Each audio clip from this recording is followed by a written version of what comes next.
Hey Vsauce, I'm Jake, and if you've played Injustice Gods Among Us, you know how awesome it is to be Superman and punch people into space. But what if he were to hit you in real life?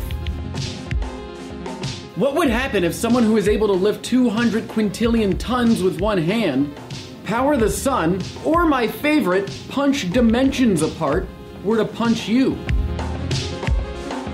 And this brings up an interesting idea. Superman's, or really any fictional character's power, is completely determined by whoever's writing them. So he went from being able to leap tall buildings in a single bound to going the speed of light or faster. In this theory, no matter how strong Superman is, there is one universal law of physics that he can't break, that nothing with mass can achieve: traveling the speed of light. So we will put him 1% below that 299,792,458 meter per second limit at 99% the speed of light.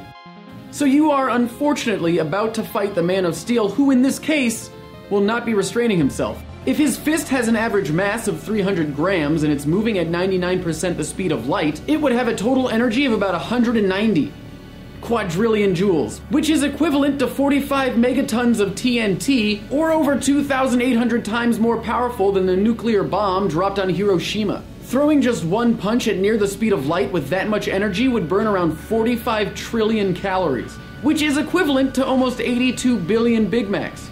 Now you have one of the largest bombs ever, condensed into a fist, and aimed at your face. What happens when he releases that punch?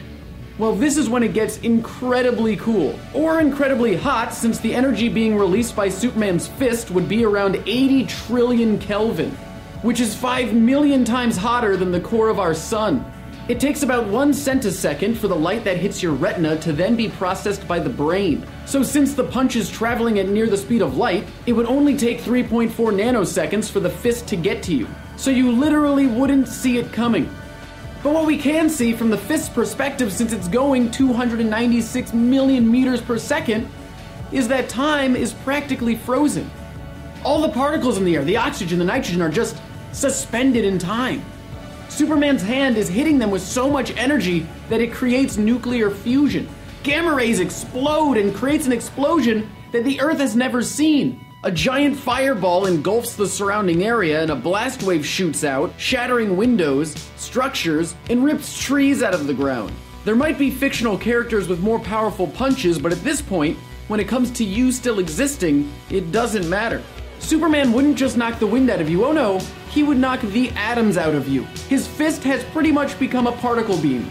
At 7 billion electron volts, it's more powerful than the Jefferson Labs particle accelerator in Virginia. The atoms that made up you would be completely disintegrated. You'd be liquefied at the atomic level. You'd turn into fundamental particles and quark gluon plasma, which is what was created right after the Big Bang. And from all this energy, new particles and antiparticles would form.